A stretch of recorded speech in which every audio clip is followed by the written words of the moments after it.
So now we're going to get into some related rates. I actually like this better than the implicit differentiation because instead of doing some crazy solving with all these letters, we get to get rid of some. It's a real life example where we can think about what the answer should be, and also we get to put in some real numbers so that we get rid of some of the letters. So even though these are kind of intimidating at first, these are going to work out to be a bit nicer, I feel like, than the algebraic ones from just the implicit differentiation.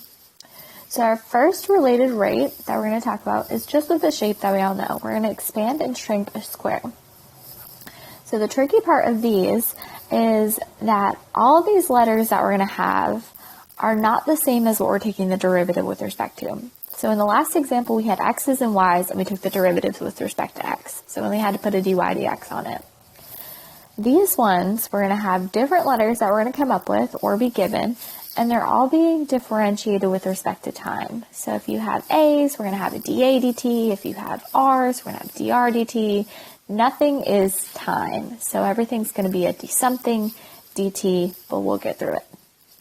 So looking at expanding and shrinking a square. The sides of a square increase at a rate of 3 meters per second. And we asked, at what rate is the area changing when the sides are 10 meters long? So first thing we have to think about is what function are we talking about? So we have the sides of a square, and we were talking about the area of a square. So we need to think about the equation ourselves, which is kind of tricky, but it's a square. So we know that the area of any rectangle shape would be length times width. However, this is a square. So what's special about a square? What makes a square is that the length and the width are the exact same thing. So they're the same size. It's a 6 by 6 or an 8 by 8. It can't be a 6 by 8. So the sides are the same.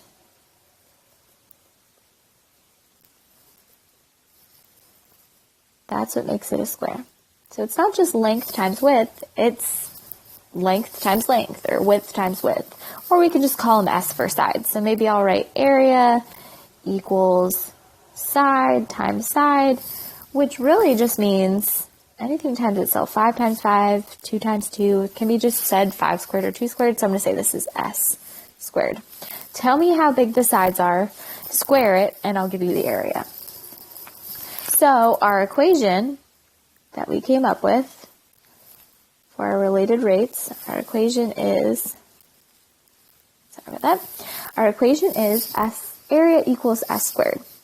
So we are going to make the sides increase at a rate of 3 meters per second.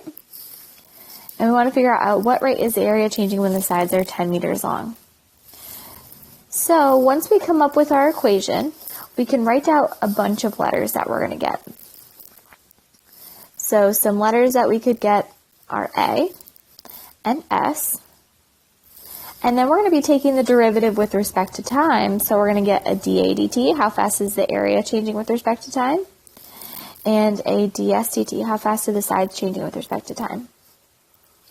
So before we even take the derivative, we know we're going to get all these letters. We have an A, an S from the equation, and then we're taking the derivative of both of them with respect to time. So now we can figure out what we're given and what we're asked to find in this problem. So the sides of a square increase at a rate of 3 meters per second. So I want to think, is this a variable or is this a derivative? Well, increase tells me, I'm talking about the derivative. They're increasing at a rate of 3 meters per second. So this is the sides. So is that going to be dA dt or ds dt for this rate of change? It's going to be ds dt because it's the sides are increasing at a rate of 3 meters per second. And because they're increasing, should this 3 be positive or negative for the derivative? It should be positive. Positive 3 meters per second. That's how the sides are changing.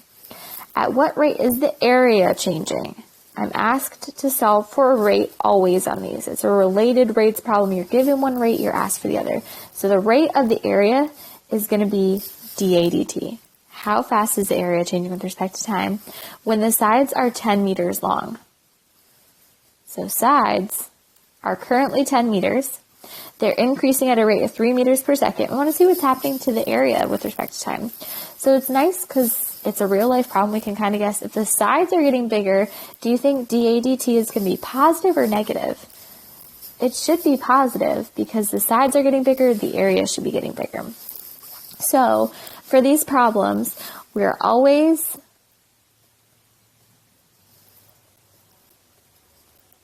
given one rate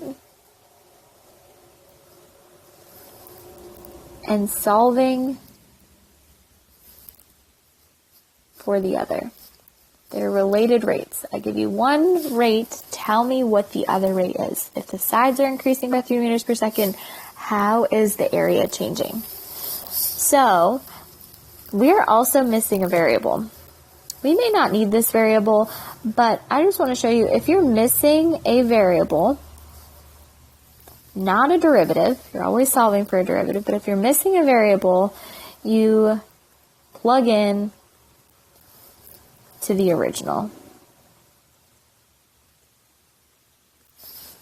function to find it. And again, you might not need it, but if you ever do, and you're missing a variable, you plug into the original and find it. So let's see what the original area is. Our original equation is A equals S squared. So our area, when the side is 10 meters, is going to be 10 meters getting squared. Plugging into A equals S squared, we're plugging into the original to find it. The area originally is 100 meters squared. 10 squared is 100, and meter squared is going to be meter squared.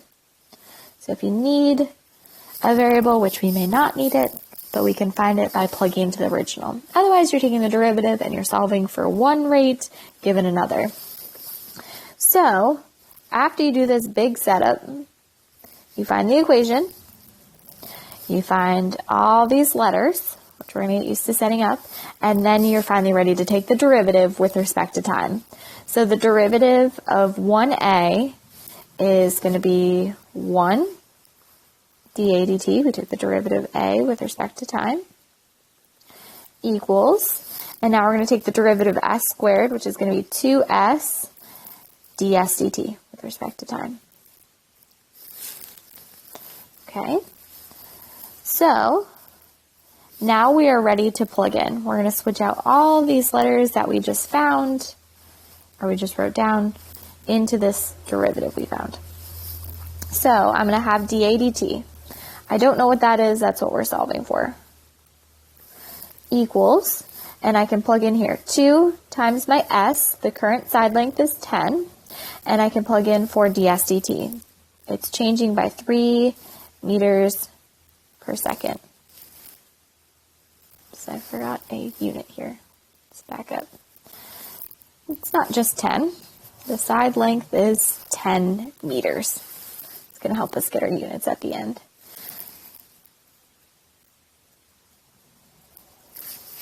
So we're plugging in 10 meters for s and 3 meters per second for ds dt. So now we can just multiply. 2 times 10 is 20. 20 times 3 is 60. And then we have meters times meters, which is going to give us meters squared per second. So that's one way of putting the units right in there. I usually don't do that, if you couldn't tell. I usually figure that out right here. A is in meters, so dA is going to be in meters squared. So they're both in meters squared. And then T is in seconds. So that's the other way of doing it. So you can plug in your units here or figure it out using these units up here. A is in meters squared and T is in seconds. So what we found is as the side increases by 3 meters per second, the area increases by 60 meters squared per second.